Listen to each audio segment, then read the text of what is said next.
युधिष्ठिर का हस्तिनापुर में जाकर सबसे मिलना। वैशंपायन जी कहते हैं, वाहिक द्वारा जोते हुए रथ पर बैठकर शत्रुसूदन पांडु कुमार युधिष्ठिर ने अपने भाइयों के साथ हस्तिनापुर की यात्रा प्रारंभ की। वे अपनी राजलक्ष्मी से दैदीप्यमान हो रहे थे। उन्होंने ब्राह्मण को आगे करके प्रस्थान किया। सबसे पहले राजा युधिष्ठिर ने अपने सेवकों को हस्तिनापुर की ओर चलने का आदेश दिया। वे नरश्रेष्ठ राज सेवक महाराज की आज्ञा का पालन करने में तत्पर हो गए। तत्पश्चात महातेजस्वी राजा युधिष्ठिर समस्त सामग्रियों से सुसज्जित हो ब्राह्मणों से सस्ती वाचन कराकर पुरोहित धौम्य के साथ राजभवन से बाहर निकले। यात्रा की सफलता के लिए उन्होंने ब्राह्मणों को विधि पूर्वक धन देकर और दूसरों को भी मनोवांछित वस्तुएं अर्पित करके यात्रा प्रारंभ की।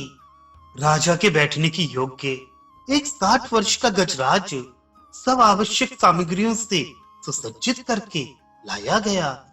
वह समस्त शुभ लक्षणों से संपन्न था। उसकी पीठ पर सोने का सुंदर हौदा कसा गया था। महाराज युधिष्ठिर पूर्वोक्त रथ से उतरकर उस गजराज पर आरूढ़ हो हौदे में बैठे। उस समय वे हाथ, किरीट तथा अन्य सभी आभूषणों से विभूषित हो अपनी स्वर्ण गौर कांति तथा उत्कृष्ट राजोचित शोभा से सुशोभित हो रहे थे। उन्हें देखकर ऐसा जान पड़ता था मानो सोने की वेदी पर स्थापित अग्निदेव घी की आहुति से प्रज्वलित हो रहे हों। तदनंतर हर्ष में भरे हुए मनुष्यों तथा वाहनों के साथ राजा युधिष्ठिर वहां से चल पड़े। वे राज परिवार के लोगों से भरे हुए पूर्वोक्त रथ के महान घोष से समस्त आकाश मंडल को गुंजाते जा रहे थे। सूत, मागध और बंदी जन नाना प्रकार की स्तुतियों द्वारा उनके गुण गाते थे। उस समय विशाल सेना से घिरे हुए राजा युधिष्ठिर अपनी किरणों से आवृत हुए सूर्य देव की भांति शोभा पा रहे थे। उनके मस्तक पर श्वेत छत्र तना हुआ था, जिससे राजा युधिष्ठिर पूर्णिमा के चंद्रमा की भांति शोभा पाते थे। उनके चारों ओर स्वर्ण दंड विभूषित चंवर डुलाए जाते थे। भरतश्रेष्ठ पांडुनंदन युधिष्ठिर को मार्ग में बहुतेरे मनुष्य हर्षोल्लास में भरकर महाराज की जय हो कहते हुए शुभाशीर्वाद देते थे और वे यथोचित रूप से सिर झुकाकर उन सबको स्वीकार करते थे। उस मार्ग में दूसरे बहुत से मनुष्य एकाग्र चित्त हो मृगों और पक्षियों किसी आवाज में निरंतर सुखपूर्वक कुरुराज युधिष्ठिर की स्तुति करते थे। जन्मेजय इसी प्रकार जो सैनिक राजा युधिष्ठिर के पीछे पीछे जा रहे थे, उनका कोलाहल भी समूचे आकाश मंडल को स्तब्ध करके गूंज रहा था। हाथी की पीठ पर बैठे हुए बलवान भीमसेन राजा के आगे आगे जा रहे थे। उनके दोनों ओर सजे सजाए दो श्रेष्ठ अश्व थे, जिन पर नकुल और सहदेव बैठे थे। भरतश्रेष्ठ वे दोनों भाई स्वयं तो अपने रूप सौंदर्य से सुशोभित थे ही, उस विशाल सेना की भी शोभा बढ़ा रही थी। शस्त्रधारियों में श्रेष्ठ परम बुद्धिमान श्वेतवाहन अर्जुन अग्निदेव के दिए हुए रथ पर बैठकर गांडीव धनुष धारण किए महाराज के पीछे पीछे जा रहे थे। राजन कुरुराज युधिष्ठिर सेना के बीच में चल रहे थे। द्रौपदी आदि स्त्रियां अपनी सेविकाओं तथा आवश्यक सामग्रियों के साथ सैकड़ों विचित्र शिविकाओं पर आरूढ़ हो बड़ी भारी सेना के साथ महाराज के आगे आगे जा रही थी। पांडवों की वह सेना हाथी घोड़ों तथा पैदल सैनिकों से भरी पूरी थी। उसमें बहुत से रथ भी थे, जिनकी ध्वजाओं पर पताकाएं फहरा गई थी। उन सभी रथों में खड्ग आदि अस्त्र शस्त्र संग्रहित थी। पैदल सैनिकों का कोलाहल तब और फैल रहा था। राजन, शंख, दुंदुभी, ताल, वेणु और वीणा आदि वाद्यों की तुमुल ध्वनि वहां गूंज रही थी। उस समय हस्तिनापुर की ओर जाती हुई पांडवों की उस सेना की बड़ी शोभा हो रही थी।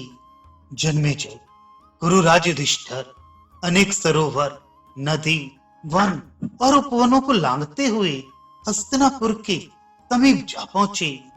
वहां उन्होंने एक सुखद एवं समतल प्रदेश में सैनिकों सहित पड़ाव डाल दिया। उसी छावनी में पांडु नंदन युधिष्ठिर स्वयं भी ठहर गए। राजन, तदनंतर विदुर जी ने शोकाकुल वाणी में महाराज युधिष्ठिर को वहां का सारा वृत्तांत ठीक ठीक बता दिया कि धृतराष्ट्र क्या करना चाहते हैं और इस द्यूत क्रीड़ा के पीछे क्या रहस्य है। तब धृतराष्ट्र के द्वारा बुलाए हुए काल के समय अनुसार धर्मात्मा पांडुपुत्र युधिष्ठिर हस्तिनापुर में पहुंचकर धृतराष्ट्र के भवन में गए और उनसे मिले। इसी प्रकार महाराज युधिष्ठिर भीष्म, द्रोण, कर्ण, कृपाचार्य और अश्वत्थामा के साथ भी यथा योग्य मिले। तत्पश्चात पराक्रमी महाबाहु युधिष्ठिर सोमदत्त से मिलकर दुर्योधन, शल्य, शकुनी तथा जो राजा वहां पहले से ही आए हुए थे उन सबसे मिले। फिर वीर दुशासन, उसके समस्त भाई, राजा जयद्रथ तथा संपूर्ण कौरवों से मिलकर भाइयों सहित महाबाहु युधिष्ठिर ने बुद्धिमान राजा धृतराष्ट्र के भवन में प्रवेश किया और वहां सदा ताराओं से घिरी रहने वाली रोहिणी देवी के समान पुत्र वधुओं के साथ बैठी हुई पतिव्रता गांधारी देवी को देखा।